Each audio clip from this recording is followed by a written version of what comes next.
Hello mga kabarya, welcome na naman dito sa channel natin Allcoins PH 1611. Now 10 centavos 1963.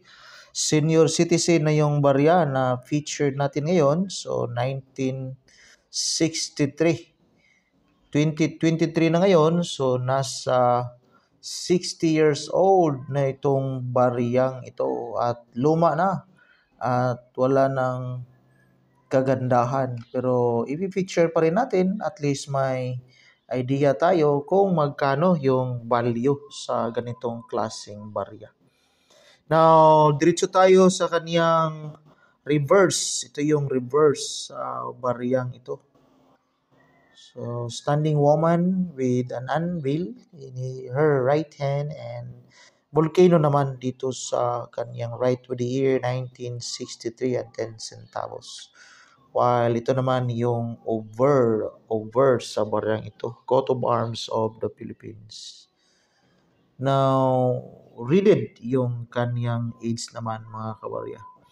Now, base dito sa source natin, wala tayong ibang nakita na sources, dalawa lang. So, at least may update tayo. So, update tayo. Ito yung 10 centavos, 1963. Ito yung barya natin na 1963 na 10 centavos. So, dito tayo sa in.numista.com. So, diretso tayo sa year na 1963. So, isa lang, may 25% yung kaniyang frequency. So, 1963. Yung value appraisal, 5 pesos. Yung pinakamataas naman niya is 61 pesos. Kasi ito kasing in.numista.com, ito yung usual na source natin na may realistic talaga o mas malapit sa totoong value appraisal. So ito yung parang patas na value appraisal ni in.numista.com. May nakita tayo dito isa lang sa eBay, so $20. Mataas yung seller sa selling value niya, sa barya niya.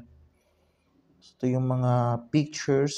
So maganda naman yung barya niya, kaya he has the right or she has the right na bigyan ng mataas na selling.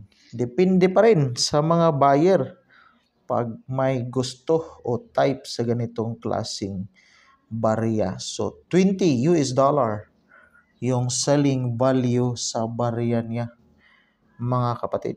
So, yun lang po. Pero doon sa in.numista.com, walang mataas na value appraisal. So, mababa lang kasi common yung 1963 with 50 million.